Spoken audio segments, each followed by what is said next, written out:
నమస్తే vision news కు స్వాగతం. ఈనాటి వార్తలు. కేంద్ర ఆర్థిక కార్పొరేట్ వ్యవహారాల శాఖ మంత్రి నిర్మలా సీతారామన్ మంగళవారం జిల్లాకు రానున్నట్లు జిల్లా సమాచార శాఖ ప్రకటనలో తెలిపింది. 20 తేదీ మంగళవారం ఉదయం 9:30 విజయవాడ నుండి రోడ్డు మార్గాన బయలుదేరి మధ్యాహ్నం 12 గంటలకు పెనుగొండ చేరుకుంటారు. మధ్యాహ్నం 12 గంటల నుండి 12:45 వరకు శ్రీ వాసవి కన్యకా పరమేశ్వరి ఆలయంలో ప్రత్యేక కార్యక్రమాల్లో పాల్గొంటారు. మధ్యాహ్నం 2 గంటల నుండి 3 గంటల వరకు నర్సాపురం మున్సిపల్ అతిథి గృహంలో బస చేస్తారు. మధ్యాహ్నం 3 గంటల నుండి 3:45 వరకు పిఎం లంకలోని డిజిటల్ కమ్యూనిటీ సెంటర్ను సందర్శిస్తారు. అనంతరం సాయంత్రం 4 గంటలకు పిఎం లంక నుండి బయలుదేరి విజయవాడ వెళ్తారని సమాచార శాఖ ఆ ప్రకటనలో తెలిపింది. ఏపీలో వైఎస్ఆర్సీపీ ప్రభుత్వ అరాచక విధ్వంస పాలనపై సీఎంతో చర్చకు తామంతా సిద్ధమని పశ్చిమ గోదావరి జిల్లా టీడీపీ అధ్యక్షులు భీమవరం నియోజకవర్గ ఇన్ఛార్జి తోట సీతారామలక్ష్మి తెలిపారు. వైసీపీ ప్రభుత్వం 100 కోట్లు ఖర్చు చేస్తూ అధికార దుర్వినియోగంతో సిద్ధం సభలు పెడుతూ జగన్ చెబుతున్న అసత్యాలు నిగ్గు తేల్చేందుకు ప్రజలు ఎన్నికల కోసం ఎదురు చూస్తున్నారని, రానున్న ఎన్నికల్లో జగన్ ఫ్యాన్ రెక్కలు విరగొట్టడానికి సిద్ధంగా ఉన్నారని అన్నారు. బూటకపు ప్రసంగాలు, తప్పుడు ప్రచారాలతో ఒక్క ఛాన్స్ అంటూ అధికారంలోకి వచ్చిన జగన్కి ఇదే చివరి ఛాన్స్ అని అన్నారు. ఎవరి పాలన స్వర్ణయుగమో ఎవరి పాలన రాతయుగమో రాష్ట్ర ప్రజలకు తెలుసునని, ఓటమిపై జగన్కు స్పష్టత రావడంతో మళ్లీ ప్రజలను నమ్మించడానికి పరదాలు కాస్త పక్కకు జరిపి ఎన్నికల ముందు రోడ్డెక్కాడని సీతారామలక్ష్మి దుయ్యబట్టారు. రాష్ట్రంలో జగన్ పాలనలో ఏ మూల చూసిన అభివృద్ధి లేదని, ఏ ఊరికి వెళ్ళినా జగన్ 5 ఏళ్ల విధ్వంస పాలనలో నష్టపోయిన ప్రజలు కనిపిస్తున్నారని, సిద్ధం సభలు పెడుతూ జగన్ నోటి వెంట అసద్దపు పలుకులు పలుకుతూ రాష్ట్ర ప్రజలు చీకొడుతున్నారని, తెలుగుదేశం పార్టీ జనసేన విజయం ఖాయమవడంతో జనసేన అధినేత పవన్ కళ్యాణ్ పై అక్రమ కేసులు పెట్టడం దుర్మార్గపు చర్యని ఖండించారు. మనం ఈ రోజున దాదాపు ఒక 2 నెలలు మనం ఎలక్షన్కి వెళ్ళబోతున్నాం. ప్రజలందరూ కూడా ఈ రోజున నా జాతీయ అధ్యక్షులు నారా చంద్రబాబు నాయుడు గారు కానీ, అలాగే జనసేన అధ్యక్షులు పవన్ కళ్యాణ్ గారు కానీ నాయకత్వంలో మళ్ళీ రాష్ట్రం బాగుండాలి, రాష్ట్రం భవిష్యత్తు బాగుండాలని ఈ రోజున ప్రజల్లో చాలా చైతన్యం వచ్చింది. దాని ఒక ఉదాహరణే ఈ రోజున మరి వైఎస్ఆర్ పార్టీలో ఎవరైతే ఉన్నారో అధికార పార్టీలో ఉన్న మంత్రులు కావచ్చు, ఎమ్మెల్యేలు కావచ్చు, ఈ రోజున ఎండనకుండా మరి ఎండను సైతం లెక్క చేయకుండా క్యూల్లో నిలబడి వేరే పార్టీల వైపు చూస్తున్నారు. అంటే దానికి కారణం మరి వాళ్ళ కాన్స్టిట్యున్సీల్లో వాళ్ళకి ఎంత వ్యతిరేకత ఉందో ఈ రోజున చూస్తున్నాం మనం అందరూను. అదేవిధంగా మరి ఈ రోజున జగన్మోహన్ రెడ్డి గారు సిద్ధం అని ఒక పేరు పెట్టి ప్రజల్లో పెద్ద పెద్ద మీటింగ్లు చేస్తున్నారు. రాయలసీమ కావచ్చు, ప్రతి చోటను. మరి దానికి ఆయన ఏం చేశారు, 5 సంవత్సరాల కాలంలో రాష్ట్రానికి ఏం సంక్షేమం చేశారు, ఏం అభివృద్ధి చేశారు, ఎన్ని పరిశ్రమలు వచ్చినాయి, నిరుద్యోగ యువతకి ఎన్ని ఉద్యోగాలు ఇచ్చారు, అవి ఆ డెవలప్మెంట్ గురించి మాట్లాడకుండా ఈ రోజున మరి ఆయన వేరే విధంగా మాట్లాడుతూ ఈ రోజున రాష్ట్ర ప్రజల్ని కూడా మరి పక్కదారి పట్టించే విధంగా ఆయన ప్రసంగాలు ఉంటున్నాయి. దాంట్లో భాగంగానే ఈ రోజున ప్రజలందరూ కూడా, ఎందుకంటే ఆయన గతంలో పాదయాత్ర చేసి ఒకే ఛాన్స్ అంటూ నవరత్నాలు అంటూ ప్రజల్లోకి రావటం తెలిసిందే. ఈ రోజున ఎవరైతే ఉన్నారో వాళ్ళందరూ కూడా, ప్రజలందరూ కూడా, ఓటేసిన ప్రజలు కావచ్చు, ఈ రోజున రాష్ట్రం నష్టపోయిందని తెలుసుకున్న ప్రజలందరూ కూడా ఏదైతే వాళ్ళకు గుర్తుందో ఫ్యాన్ను రెక్కలు విరిచేసి ఆయన్ని ఇంటికి పంపించే విధంగా మరి ప్రజలందరూ కూడా వేళ ఒకే మాట మీద మేము సిద్ధం, వైఎస్ఆర్ పార్టీ నామరూపం లేకుండా ఉండాలి అని ఒక నిర్ణయానికి రావటం. జగనన్నకు చెబుదాం స్పందన అర్జీలను నిర్ణీత సమయంలో పరిష్కరించాలని ఆర్డీఓ కె శ్రీనివాసరాజు అధికారులను ఆదేశించారు. సోమవారం కలెక్టరేట్లోని స్పందన సమావేశ మందిరంలో ప్రజా సమస్యల పరిష్కార వేదిక స్పందన కార్యక్రమంలో జిల్లా నలుమూల నుండి ప్రజల నుండి వచ్చిన వింతలను భీమవరం ఆర్డీఓ స్వీకరించారు. ఈ సందర్భంగా ఆయన మాట్లాడుతూ జగనన్నకు చెబుదాం స్పందన అర్జీలను అర్జీదారులకు చక్కని పరిష్కారం చూపాలని అన్నారు. దీనివల్ల అర్జీదారులు సంతృప్తి పొందుతారని అన్నారు. నిర్ణీత గడువులోగా అర్జీలను తప్పనిసరిగా పరిష్కరించాలని ఆయన ఆదేశించారు. పెండింగ్ దరఖాస్తులు B&SSLలోకి వెళ్లకుండా చూసుకోవాలని, ప్రతి అర్జీని అత్యంత బాధ్యతతో పరిశీలించి పరిష్కారం చూపాలని ఆర్డీఓ కె శ్రీనివాసరాజు అన్నారు.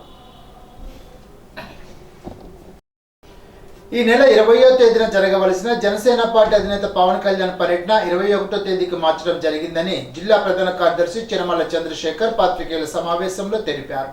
పార్టీ కార్యాలయంలో ఏర్పాటు చేసిన సమావేశంలో ఆయన మాట్లాడుతూ పవన్ కళ్యాణ్ ప్రస్తుత రాజమండ్రిలో జరుగుతున్న సమావేశాల్లో కొన్ని మార్పులు ఉన్నందున భీమవరం పర్యటన వాయిదా పడిందని తెలిపారు. 21వ తారీఖున జనసేన తెలుగుదేశం పార్టీల ముఖ్య నాయకులతో ఆయన భేటీ అవుతారని తెలిపారు.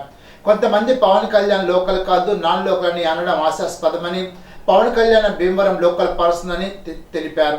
పవన్ కళ్యాణ్ తదుపరి పర్యటన వివరాలు జిల్లా అధ్యక్షులు కొట్టుకులపూడి గోవిందరావు మంగళవారం తెలియజేస్తారని అన్నారు. ఉన్నిజర్గ ఇన్ఛార్జి జిత్తిక నాగరాజు మాట్లాడుతూ ఎన్ని కుట్రలు కుతంత్రాలు చేసినా పవన్ కళ్యాణ్ భీమవరం రాకుండా ఆపలేరని ఆయన వ్యాఖ్యానించారు. కార్యక్రమంలో స్టేట్ ప్రచార కమిటీ జాయింట్ సెక్రటరీ బండి రమేష్ కుమార్, మోకా శ్రీనివాస్, ఎస్ఎస్ గిరి, దారపరెడ్డి త్రివిక్రమ్, నాగిడి శ్రీనివాస్, ఏడుకొండలు పూర్ణిమ, పెద్దెడ్డి తేజ, తుప్పాల శ్రీను, గొర్ల గోపి, రామాయణం శ్రీనివాస్, ఉండవల్లి శ్రీను, బన్ను ప్రసాద్ తదితర నాయకులు పాల్గొన్నారు. గత వారం రోజుల కిందట 14వ తారీఖున పవన్ కళ్యాణ్ గారు భీమవరం పర్యటన కొన్ని అనివార్య కారణాల వల్ల బీవీరాజ్ కాలేజీలోని హెలిప్యాడ్కి రావాల్సినటువంటి అనుమతులు రాకపోవడం వల్ల యొక్క ప్రభుత్వం కొండి సాకులతోటి కాలేజీ యాజమాన్యం మిగిలిన డిపార్ట్మెంట్లు అన్నీ కూడా పర్మిషన్ ఇచ్చినప్పటికీ కక్ష సాధింపు చర్యలో భాగంగా పవన్ కళ్యాణ్ గారిని భీమవరం రావడానికి ఏ విధంగా అడ్డుపెట్టాలని చూసి ఒక చిన్న కారణంతో కొత్తగా కన్స్ట్రక్షన్ అయింది 2 అంతస్తుల బిల్డింగు, ఈ పక్కన ఒక 2 అంతస్తుల బిల్డింగ్ అయిందని చెప్పి చిన్న చిన్న కొండి సాకులతో ఆ రోజు ఆపడం జరిగింది. కానీ ఫిబ్రవరి 20వ తారీఖు ఉదయం షెడ్యూల్ అదేవిధంగా ఉదయం 10 గంటలకు రావాల్సినటువంటి పవన్ కళ్యాణ్ గారి యొక్క పర్యటన ఒక చిన్న మార్పులు, ఎందుకంటే అటు వైజాగ్ నుంచి ఇటు రాజమండ్రి షెడ్యూల్లోని కొన్ని మార్పులు చిన్న జరగడం వల్ల కొన్ని అనివార్య కారణాల వల్ల ఈ యొక్క పర్యటన 2వ దఫా పర్యటన ఒక్కరోజు పోస్ట్పోన్ అయి 21వ తారీఖు ఉదయం 9 గంటలకి భీమవరం ఇచ్చేస్తారు ఆయన. ఆ యొక్క పర్యటనలో ఉదయం కాస్మోపాలిటన్ క్లబ్ రోడ్లో ఉన్నటువంటి హెలిప్యాడ్ దగ్గర ఈ యొక్క హెలిప్యాడ్కి సంబంధించినటువంటి అన్ని అనుమతులు కూడా మేము తీసుకోవడం జరిగింది. భీమవరం నియోజకవర్గంలో టీడీపీ హయాంలో జరిగిన అభివృద్ధిపై భీమవరం ఎంసీ మాజీ చైర్మన్ కోల నాగేశ్వరరావు సెల్ఫీ ఛాలెంజ్ విసిరారు. వైసీపీ హయాంలో ఏమీ చేయలేని దద్దమ్మ ప్రభుత్వమని, అటువంటి ప్రభుత్వం పేరు గొప్ప ఊరు దిబ్బగా మారింది తయారైందని విరుచుకుపడ్డారు. ఈ సోలార్ విద్యుత్ కేంద్రం భీమవరం నియోజకవర్గంలో లాసర్ మెయిన్ ఛానల్లో తెలుగుదేశం ప్రభుత్వం హయాంలో 7 కోట్ల రూపాయలతో దీన్ని నిర్మించడం జరిగింది. ఇది ఇటువంటి కార్యక్రమాన్ని వైసీపీ ప్రభుత్వం 5 సంవత్సరాల్లో జగన్మోహన్ రెడ్డి ప్రభుత్వం కానీ ఈ నియోజకవర్గ శాసనసభ్యులు కానీ ఇలాంటి కేంద్రం ఒకటే నిర్మించేమని చెప్పగల దమ్ము మీకు ఉందా? ఈ రకంగా నేను సెల్ఫీ ఛాలెంజ్ చేస్తాను. మీకు ఏమైనా దమ్ము ఉంటే నాతోటి మరి చర్చకి రావాలని చెప్పి నేను ఈ సందర్భంగా మిమ్మల్ని మరి ఛాలెంజ్ చేస్తున్నాను. భీమవరం ప్రభుత్వ ఏరియా ఆసుపత్రి తెలుగుదేశం పార్టీ హయాంలో 6,50,00,000తో మరి పేదవారి వైద్య నిమిత్తం ఈ హాస్పిటల్ నిర్మించడం జరిగింది. నేను సెల్ఫీ ఛాలెంజ్ చేస్తున్నాను వైసీపీ ప్రభుత్వానికి, జగన్మోహన్ రెడ్డికి, స్థానిక శాసనసభ్యులకి, ఇటువంటి ఆసుపత్రి ఒక్కడైనా మీరు నిర్మించి ప్రజా వైద్యం కోసం పట్టించిన దాఖలు మీకు ఉన్నాయా అని ఛాలెంజ్ చేస్తున్నాను. అనంతపురం రాత్పాడు సిద్ధం సభలో ఆంధ్రజ్యోతి విలేకరులపై జరిగిన దాడిని ఖండిస్తూ భీమవరం ఏపీయూడబ్ల్యూజీ అనుబంధ సంస్థ భీమవరం ఏరియా ప్రెస్ క్లబ్ ఆధ్వర్యంలో కలెక్టరేట్ వద్ద నిరసన కార్యక్రమాన్ని నిర్వహించి జిల్లా కలెక్టర్ స్పందన సమావేశ మందిరంలో ఆర్డీఓ శ్రీనివాసరాజు, డిఎల్డీఓ కేసీ చప్పారావుకు వినతి పత్రాన్ని అందించారు. ఈ సందర్భంగా ఏపీయూడబ్ల్యూజీ అనుబంధ సంస్థలు భీమవరం ఏరియా ప్రెస్ క్లబ్ అధ్యక్షుడు ప్రసాద్ మాట్లాడుతూ అనంతపురం రాప్తాడు సిద్ధం సభలో ఆంధ్రజ్యోతి విలేకరులపై జరిగిన దాడిని సభ్య సమాజం తలదించుకునేలాగా ఉందని, నిరంతరం ప్రజలకు వార్తలు చేరవేయడంలో తమ వంతు సాయం అందిస్తున్న విలేకరులపై ఈ రకమైన దాడులు చేయడం హేయమైన చర్యని అన్నారు. కార్యక్రమంలో పశ్చిమ గోదావరి జిల్లా ఏపీడబ్ల్యూజీ అధ్యక్షులు కడలి సాయిబాబా, ఉపాధ్యక్షులు సత్యనారాయణ, కోశాధికారి Varma, Bhimavaram area press club కోశాధికారి జి శ్రీనివాస్, కార్యవర్గ సభ్యులు కృష్ణ, వెంకటేష్ తదితరులు పాల్గొన్నారు. మీడియాపై దౌర్జన్యం, జర్నలిస్టుల ఐక్యత, జర్నలిస్టుల ఐక్యత. నిన్న ముఖ్యమంత్రి బహిరంగ సభలో కొంతమంది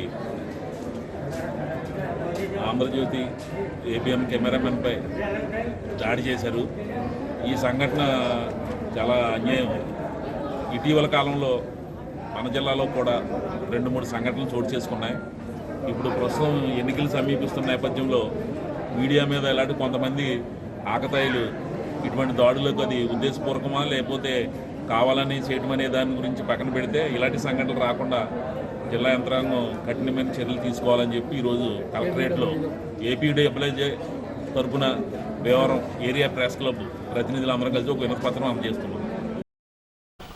అత్తిలి తెలుగుదేశం పార్టీ కార్యాలయం వద్ద నిర్వహిస్తున్న అన్న క్యాంటీన్ సోమవారం నాటికి 524వ రోజుకు చేరింది. అత్తిలి గ్రామానికి చెందిన శ్రీలబోయిన దామోదరం జ్ఞాపకార్థం అత్తిలి తెలుగుదేశం పార్టీ నాయకులు కార్యకర్తల సౌజన్యంతో పేదలకు అన్నదానం చేశారు. కార్యక్రమంలో టీడీపీ నాయకులు ఆనాల ఆదినారాయణ, బైలి శ్రీను, పులిశెట్టి చంటి, అల్తి సత్యనారాయణ, దాసన్ నాగరాజు, చేకూరు రవి, బోడపాటి సూచంద్రరావు, దానయ్య, మట్టపతి శ్రీను తదితరులు పాల్గొన్నారు. జిల్లా ఎయిడ్స్ నియంత్రణ మండలి పశ్చిమ గోదావరి జిల్లా భీమవరం వారి ఆధ్వర్యంలో HIV ఎయిడ్స్ పట్ల అవగాహన కల్పిస్తూ మిరియాల రవిబాబు కళాజాత బృందం వారు వీధి నాటక ప్రదర్శన అత్తిలి మండలం ఉడదాలపాలెంలో సోమవారం ప్రదర్శించారు. ఈ కార్యక్రమంలో HIV ఎయిడ్స్ పట్ల అవగాహన, ICTC సెంటర్ యొక్క ఆవశ్యకత, ARD మందుల యొక్క ప్రాధాన్యత, HIV టోల్ ఫ్రీ నెంబర్ 1097 గురించి ప్రజలకు తమ ఆటల ద్వారా పాటల ద్వారా వివరించారు. కార్యక్రమంలో KYSS NGO ప్రాజెక్ట్ మేనేజర్, సిబ్బంది తదితరులు పాల్గొన్నారు. అత్తిలి మండలం స్కిన్నర్పురం గ్రామ పంచాయతీలో జరిగిన జలజీవన్ మిషన్ పనుల యొక్క రిజిస్టర్లను సెంట్రల్ వాష్ ఎక్స్పర్ట్స్ కమిటీ పరిశీలించింది. గ్రామ నీటి పారిశుధ్య కమిటీ సభ్యులను, గ్రామ ప్రజలను గ్రామంలో మంచినీటి సరఫరా, పారిశుధ్య పనుల పనితీరును అడిగి తెలుసుకున్నారు. OHSR ట్యాంకును పరిశీలించారు. కార్యక్రమంలో గ్రామ సర్పంచ్ అడ్డాల భానులలిత మహాలక్ష్మి, గ్రామ వైఎస్ఆర్సీపీ అధ్యక్షులు Tammavatula Satyanarayana, EO PRDM Srinivasarao, Jal Jeevan mission district coordinator S Srinivasarao, EERWS Bhimavaram ASR Ramaswamy, DERWS Harimohan, panchayat కార్యదర్శి జి భాస్కర్ సిబ్బంది పాల్గొన్నారు. తణుకు శ్రీ కేశవ స్వామి ఆలయంలో భక్తులకు అవసరమైన సౌకర్యాలు కల్పించిన AMC మాజీ చైర్మన్ చిట్టూరు శ్రీ వెంకట సుబ్బారావు అభినందనీయులని రాష్ట్ర పౌర సరఫరాలు వినోదాల వ్యవహారాల శాఖ మంత్రి కారుమూరి వెంకట నాగేశ్వరరావు అన్నారు. తణుకు శ్రీ కేశవ స్వామి ఆలయ ఆవరణలో చిట్టూరు శ్రీ వెంకట సుబ్బారావు 5 లక్షల సొంత నిధులతో నూతనంగా నిర్మించిన టాయిలెట్స్, దుస్తులు మార్చుకునే గదులు, స్థానపు గదుల నిర్మాణాలను మంత్రి కారుమూరి సోమవారం ప్రారంభించారు. ఈ సందర్భంగా ఆయన మాట్లాడుతూ కేశవ స్వామి ఆలయంలో ముహూర్తాల సమయంలో అధిక సంఖ్యలో వివాహాలు జరుగుతుంటాయని, వివాహాలకు వచ్చి ఇరు పక్షాలకు అవసరమైన వసతులు కల్పించడం శుభ పరిణామని అన్నారు. ముందుగా ఆలయానికి వచ్చిన మంత్రి కారుమూరిని ఆలయ యువ ముత్యాల సత్యనారాయణ అర్చక బృందం ఆధ్వర్యంలో పూర్ణకుంభంతో స్వాగతం పలికారు. అనంతరం ఆలయంలో స్వామివారికి ప్రత్యేక పూజలు నిర్వహించారు. భక్తులకు తీర్థ ప్రసాదాలు పంపిణీ చేశారు. కార్యక్రమంలో AMC మాజీ చైర్మన్ చిట్టూరు శ్రీ వెంకట సుబ్బారావు, SS రెడ్డి, మంగిన సూర్య, నత్త కృష్ణవేణి, డాక్టర్ దాట్ల సుందరామరాజు, పిల్లి సూరిబాబు, గుబ్బల సూర్యచంద్రరావు, చేసెట్టి లలిత శంకర్, ఉండ్రాజువరపు గీత, కుడుపూడి చంద్రరావు, తాడిపత్రి వాసు, సామంతుల అప్పారావు, సంగిరెడ్డి శ్రీనివాస్, అవినాష్ నారాయణ, అప్పారావు, గోడి నాగబాబు తదితరులు పాల్గొన్నారు.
కేశవస్వామి దేవతా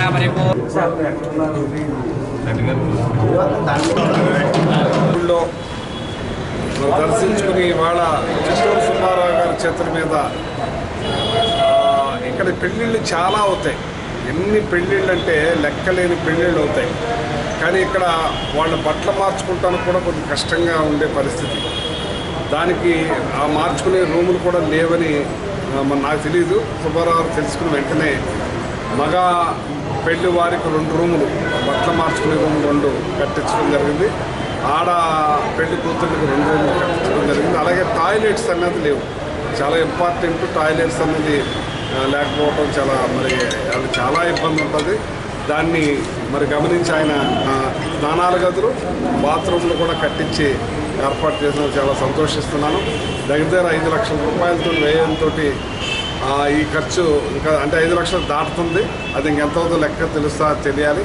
అటువంటి ఖర్చుని చిత్తూరు సుబ్బారావు గారు ఈ స్వామికి ఇక్కడ పెట్టించినందుకు చాలా సంతోషిస్తున్నాను. ఎందుకంటే వేలాది మంది భక్తులు ఇక్కడికి వస్తూ ఉంటారు. ఆ పెళ్ళిళ్ళకే వందలాది మంది అటెండ్ అవుతూ ఉంటారు.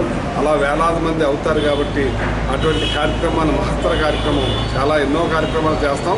ఇటువంటి కార్యక్రమం ఈ గుళ్ళో చేయటం నాకు చాలా ఆనందంగా, అదృష్టంగా భావిస్తున్నాను. ఆయనకి, ఆయన కుటుంబానికి ఆ కేశవ స్వామి ఆశీస్సులు మెండుగా ఉండాలని మనస్ఫూర్తిగా కోరుతున్నాను. ఫ్యాన్ రెక్కలు విరిచేందుకు ప్రజలు సిద్ధంగా ఉన్నారని తణుకు నియోజకవర్గ తెలుగుదేశం పార్టీ ఇన్ఛార్జి మాజీ శాసనసభ్యులు రాధాకృష్ణ అన్నారు. తణుకు విలేకరులో ఆయన మాట్లాడుతూ వచ్చే ఎన్నికల్లో ఫ్యాన్ రెక్కలు విరిచేయడానికి జనం సిద్ధంగా ఉన్నారని అన్నారు. రాష్ట్ర అభివృద్ధిపై చర్చించేందుకు వైసీపీ నాయకులకు దమ్ముందని ప్రశ్నించారు. జగన్ సిద్ధమని సభలు పెట్టి అబద్ధాలు చెప్తున్నారని అన్నారు. తప్పుడు ప్రచారాలతో 10 రూపాయలు ఇచ్చి 100 దోచేయడం జగన్ సక్షేమని ఆరోపించారు. సామాజిక న్యాయం పదం పలికే అర్హత జగన్ రెడ్డికి లేదని, SC, ST, BC, minority sub plan నిధులు 1,00,000 కోట్ల రూపాయలు దారి మళ్లించారని అన్నారు. కార్యక్రమంలో తెలుగుదేశం పార్టీ నాయకులు, కార్యకర్తలు తదితరులు పాల్గొన్నారు. సిద్ధం సభల పేరిట ఈరోజు రాష్ట్ర వ్యాప్తంగా సభలు నిర్వహిస్తూ ప్రభుత్వానికి సంబంధించినటువంటి నిధుల్ని ఖర్చు పెడుతూ జన సమీకరణ అని చెప్పి కేవలం అసత్యాలు ప్రచారం చేయటం, ప్రతిపక్షాల మీద దాడులు చేయటం, అబద్ధాలతో ఈ సిద్ధం సభల్ని ముందుకు వెళ్తున్నటువంటి పరిస్థితి మనందరం కూడా చూస్తున్నాం. ముఖ్యంగా ఈరోజు నిన్న రాయలసీమలో జరిగినటువంటి సిద్ధం సభకి రాయలసీమ పరిధిలో ఉన్నటువంటి 52 నియోజకవర్గాలకు సంబంధించి 3,000కు పైగా ఆర్టీసీ బస్సులను వినియోగించారంటే సామాన్య ప్రజల పట్ల వారికి ఎటువంటి బాధ్యత ఉందనేది మనందరం కూడా చూడొచ్చు. ప్రజలకు అందుబాటులో లేకుండా ఆర్టీసీ బస్సులన్నింటినీ కూడా ఈ సభలకు తీసుకువెళ్ళి ఒక కర్ఫ్యూ వాతావరణాన్ని సృష్టించారు. అలాగే వీళ్ళు చేసేటటువంటి తప్పుడు విధానాలని ఈ రాష్ట్ర ప్రజలకి, ప్రపంచానికి, బయట ప్రపంచానికి తెలియజేస్తున్నటువంటి విలేకరుల మీద కూడా విచక్షణ రహితంగా దాడి చేస్తున్నటువంటి వైఎస్ఆర్ కాంగ్రెస్ పార్టీ గూండాలు ఈ రాష్ట్రాన్ని ఏ విధంగా మార్చేశారో మనందరం కూడా చూడొచ్చు. ఈరోజు జగన్మోహన్ రెడ్డి చెబుతున్నటువంటి అభివృద్ధి లేకుండా అంతా కూడా విధ్వంసమే 5 సంవత్సరాల్లో అన్ని రకాలుగాను కూడా విధ్వంసం చేసి రాష్ట్రాన్ని అధోగతి పాలు చేసినటువంటి పరిస్థితి. అన్ని వనరుల్ని దోచుకుంటూ జగన్మోహన్ రెడ్డి ఈరోజు దేన్ని కూడా వదలకుండా రాష్ట్రాన్ని భ్రష్టు పట్టించినటువంటి పరిస్థితి. ఈ విధంగా జగన్మోహన్ రెడ్డి చేసినటువంటి విధ్వంసకరమైన పరిపాలన పట్ల రాష్ట్ర ప్రజలందరూ కూడా ఈరోజు అసంతృప్తితో ఉన్నారు. మరొక 50 రోజుల్లో చంద్రబాబు నాయుడు గారు, పవన్ కళ్యాణ్ గారి నాయకత్వంలో తెలుగుదేశం, జనసేన ప్రభుత్వాన్ని తీసుకురావాలని వారందరూ కూడా ఈరోజు ఆకాంక్షిస్తున్నారు. క్రైస్ట్ లూథరన్ చర్చ్ టామ్ పేరిష్ తణుకులో 10 వార్డులకు గాను పీసీసీ, ఎల్సీసీ ఎన్నికలు జరిగాయి. ఈ ఎన్నికల అబ్జర్వర్లుగా Eluru Saint Peter's church reverend V Milton వ్యవహరించగా, పరిశీలకులుగా G John Kumar, K Edward Raju వ్యవహరించారు. గురుమండల అధ్యక్షులు రెవరెండ్ పుట్ల జయరాజ్ ఆధ్వర్యంలో ఈ ఎన్నికలు జరిగాయి. 10 వార్డులకు పీసీ సభ్యులుగా కోట రత్నరాజు, మేకల దేవదత్తం, బింకం అనిల్ చక్రవర్తి, టీడీ స్వరూప్ దాస్, చుక్క లివింగ్స్టన్, గుడిసె ఆనంద్ కుమార్, దాసర్ రత్నకుమార్, కోనాల ఆశీర్వాదం, మర్రి అబ్రహం, గాలి బాబ్జీలను, ఎల్సీసీ సభ్యులుగా ఎంఎన్ సుధీర్ బాబు, కస్సే రాజు, కాకా సంజయ్ కుమార్, సిహెచ్ జాకబ్ రాజు, చుక్క మాణిక్య కుమార్, మద్దా ప్రదీప్, బుడుంపల్లి సూర్య, ఇందుపల్లి సుధీర్ బాబు, కప్పల శ్రీరాములు, బేగారి జాన్సన్లను ఎన్నుకున్నారు. తణుకు మానవతా సంస్థ ఆధ్వర్యంలో వేల్పూరు జిల్లా పరిషత్ ఉన్నత పాఠశాలలో 10వ తరగతి చదువుతున్న విద్యార్థులకు ప్రధానోపాధ్యాయులు పి ఉషారాణి అధ్యక్షతన జరిగిన సమావేశంలో ఉమ్మడి పశ్చిమ గోదావరి జిల్లా మానవతా అధ్యక్షులు దాడపల్లి మోహన్ రావు, వ్యక్తిత్వ వికాస నిపుణులు విద్యార్థుల భవిష్యత్తులో పరీక్షల గురించి కెరీర్ గైడెన్స్ తరగతులు నిర్వహించారు. కార్యక్రమంలో 9th క్లాస్లో ఎక్కువ మార్కులు సాధించిన 6 విద్యార్థులకు మెడల్స్, మెమోటోలు, సర్టిఫికెట్లు, ఇంగ్లీష్ గ్రామర్ బుక్స్ అందజేశారు. కార్యక్రమంలో జిల్లా శాంతి ర్యాలీ చైర్మన్ గమని రాంబాబు, అక్కాపంతుల బాలాజీ, కోశాధికారి అక్కిన కాశీ, సతీష్ బాబు, కోర సత్యనారాయణమూర్తి, ఉపాధ్యాయులు సిహెచ్ నారాయణరాజు, సిహెచ్ సీతారామంజనేయులు, షేక్ జహారా, మానవతా సభ్యులు ఏ కరుణాకర్ చౌదరి, పూలమల భద్ర, మల్లిపూడి లక్ష్మి తదితరులు పాల్గొన్నారు. కొత్తపాడులో పునర్నిర్మించిన రామాలయంలో విగ్రహాల ప్రతిష్ఠ కార్యక్రమం ఘనంగా నిర్వహించారు. రాష్ట్ర పౌర సరఫరాల శాఖ మంత్రి కారుమూరి వెంకట నాగేశ్వరరావు, మాజీ శాసనసభ్యులు రాధాకృష్ణ, జనసేన పార్టీ తొలి నియోజకవర్గ ఇన్ఛార్జి విడవ రామచంద్ర తదితరులు ఈ కార్యక్రమంలో పాల్గొన్నారు. జై శ్రీరామ్, జై శ్రీరామ్, జై శ్రీరామ్.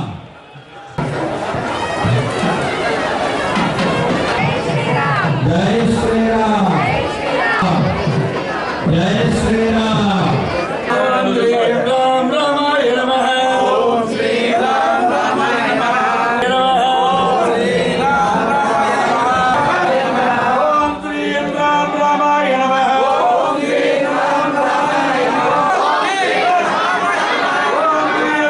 రామాయ నమః. ఓం శ్రీరామ్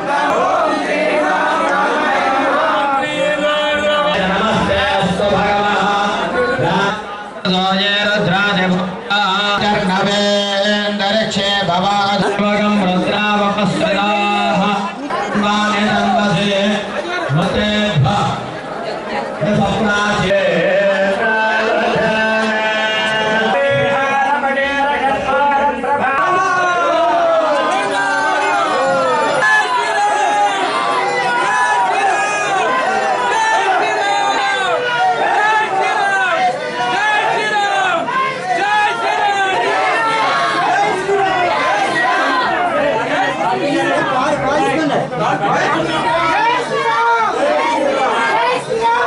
ఓం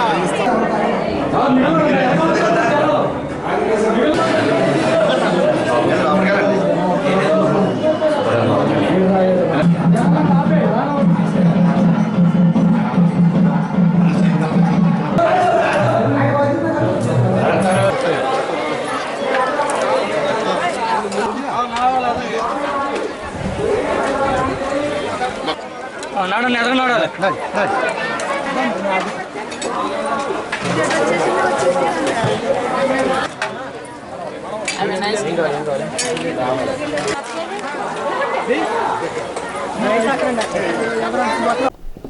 ఇరగవరం మండలం దళిత సింహగర్జన కార్యక్రమంలో తణుకు నియోజకవర్గ తెలుగుదేశం పార్టీ ఇన్ఛార్జి మాజీ శాసనసభ్యులు రాధాకృష్ణ పాల్గొన్నారు. ఈ సందర్భంగా ఆర్మిలి మాట్లాడుతూ తెలుగుదేశం పార్టీ వ్యవస్థాపకులు స్వర్గీయ నందమూరి తారక రామారావు తెలుగుదేశం పార్టీని స్థాపించి అనేక సంక్షేమ కార్యక్రమాలు అమలు చేసి దళితులకు రాజకీయంగా అనేక అవకాశాలు కల్పించి సామాజికంగా ఆర్థికంగా బలపడడానికి సహాయపడ్డారని అన్నారు. మాజీ ముఖ్యమంత్రి నారా చంద్రబాబు నాయుడు కూడా దళిత సోదరులకు రాజకీయంగా అనేక అవకాశాలు కల్పించి దళిత ముద్దుబిడ్డ స్వర్గీయ బాలయోగిని మొట్టమొదటి దళిత లోక్సభ స్పీకర్గా చేసిన ఘనత తెలుగుదేశం పార్టీకి దక్కుతుందని అన్నారు. తణుకు నియోజకవర్గంలో తాను ఎన్నికైన తర్వాత దళిత సోదరులు ఉండే ప్రాంతాల్లో సీసీ రోడ్లు, డ్రైనేజ్ వ్యవస్థలు, స్వయం ఉపాధి కొరకు ప్రభుత్వం నుండి అనేక పథకాలు, రుణాలు అందించామని చెప్పారు. ఈ ప్రభుత్వం 4 సంవత్సరాలుగా దళితులను పట్టించుకోకుండా వారి సంక్షేమానికి గాలికి వదిలేసిందని అన్నారు. రానున్న ఎన్నికల్లో తెలుగుదేశం జనసేన ప్రభుత్వం వచ్చేలాగా కృషి చేయాలని కోరారు. రాష్ట్ర భవిష్యత్తుకు బంగారు బాట ఏర్పడే విధంగా కృషి చేయాలని అన్నారు. కార్యక్రమంలో ఇరగవరం మండల తెలుగుదేశం పార్టీ అధ్యక్షుడు గోపిశెట్టి రామకృష్ణ, బొద్దు శ్రీనివాస్, అబ్బదాసరి లాజర్, సాది శామ్యుల్ రాజు, చుక్కా సాయిబాబా, కొండెటి శివ, చూడే సంజీవరావు, కొల్లి అప్పారావు, తేలి చిట్టుబాబు, దొడ్ల రవి, పొలమూరి కొండయ్య, దాయం పరమేశ్వరరావు, చిరి అశోక్, రాపాక నరేష్, విజయ్ తదితరులు పాల్గొన్నారు. అందరూ కూడా మన దళిత నాయకులందరూ కూడా తెలుగుదేశం పార్టీకి చెందినటువంటి దళిత నాయకులందరూ కూడా మంచి వక్తలు. మీకు అన్నీ కూడా ఇప్పుడు క్షుణ్ణంగా మీకు అర్థమై ఉంటుంది. ఈ వైఎస్ఆర్ కాంగ్రెస్ పార్టీ దుర్మార్గమైనటువంటి పరిపాలనలో దళితులకు ఎటువంటి అన్యాయం జరిగింది, ఏ విధంగా దళితుల మీద దాడులు జరిగినాయి, ఏ విధంగా దళిత పథకాలు రద్దు చేశారు, ఏ విధంగా ఎస్సీ సప్లాన్నిధులన్నీ కూడా ఇతర పథకాలకు డైవర్ట్ చేశారు, నా ఎస్సీలు, నా బీసీలు, నా మైనారిటీలు అని చెప్పుకునేటటువంటి జగన్మోహన్ రెడ్డి దళితులను ఏ విధంగా దగా చేశారో మన సోదరులందరూ కూడా ఈరోజు వారి మెసేజ్ల్లో, ప్రసంగాల్లో మీ అందరికీ కూడా క్షుణ్ణంగా తెలియజేయడం జరిగింది. ఈరోజు ఎప్పుడూ లేని విధంగా మనం ముఖ్యంగా దళితులకు 2 కళ్ళైనటువంటి డాక్టర్ బిఆర్ అంబేద్కర్ గారు, డాక్టర్ బాబు జగజ్జీవన్ రావు గారు ఇద్దరూ కూడా దళితుల ఆశయాల కోసం, దళితుల హక్కుల కోసం పోరాటాలు చేసి దళితులు ఏ విధంగా ఉండాలి, దళితులకి రాజ్యాధికారంలో హక్కు ఉండాలి, దళితులకు పరిపాలనలో హక్కు ఉండాలి, పదవుల్లో ఉండాలి అని ఒక దిశ నిర్దేశించినటువంటి వ్యక్తులు. వారి ఆశయాలకు అనుగుణంగా స్వర్గీయ నందమూరి తారక రామారావు గారు తెలుగుదేశం పార్టీని స్థాపించి దళితులకు ప్రాముఖ్యత ఇచ్చి అనేకమైనటువంటి సంక్షేమ కార్యక్రమాలను మొట్టమొదటిగా ఈ రాష్ట్రంలో తీసుకొచ్చినటువంటి ఘనత స్వర్గీయ నందమూరి తారక రామారావు గారికి దక్కుతుంది. తణుకు మండలం కొమరవరం గ్రామ వైసీపీ మాజీ సర్పంచ్ ముత్యాల నాగమణి భర్త శ్రీనివాస్, పలువురు వైసీపీ నాయకులు తెలుగుదేశం పార్టీలో చేరారు. తణుకు నియోజకవర్గ తెలుగుదేశం పార్టీ ఇన్ఛార్జి మాజీ శాసనసభ్యులు ఆర్మీల రాధాకృష్ణ పార్టీ కండువా కప్పి స్వాగతం పలికారు. ఈ సందర్భంగా రాధాకృష్ణ మాట్లాడుతూ జగన్మోహన్ రెడ్డి అధికారంలోకి వచ్చి 4.5 సంవత్సరాల్లో యువత భవిష్యత్తు నాశనం చేశాడని అన్నారు. చంద్రబాబు నాయుడు, పవన్ కళ్యాణ్ ఇద్దరు కలిసి ఏర్పాటు చేసే ప్రభుత్వంలో వీరందరికీ న్యాయం జరుగుతుందని నమ్మి తెలుగుదేశం పార్టీలోకి చేరారని తెలిపారు. ముత్యాల శ్రీనివాస్ వారి అనుచరులతో కలిసి తెలుగుదేశం పార్టీలో చేరడం అభినందనీయమని అన్నారు. తణుకు మండల తెలుగుదేశం పార్టీ అధ్యక్షులు పీతాని మోహన్, కొమరవరం గ్రామ తెలుగుదేశం పార్టీ నాయకులు మాదిరెడ్డి శ్రీరామచంద్రమూర్తి, ముత్యాల వాసు, తోట బులిరాజు, పాల నాగేశ్వరరావు, జంగం వర్మ, గోళ్ళ ప్రసాద్, బొందుల రామ్ కుమార్ తెలుగుదేశం పార్టీ నాయకులు పాల్గొన్నారు. ఇప్పుడు ఒక చిన్న బ్రేక్.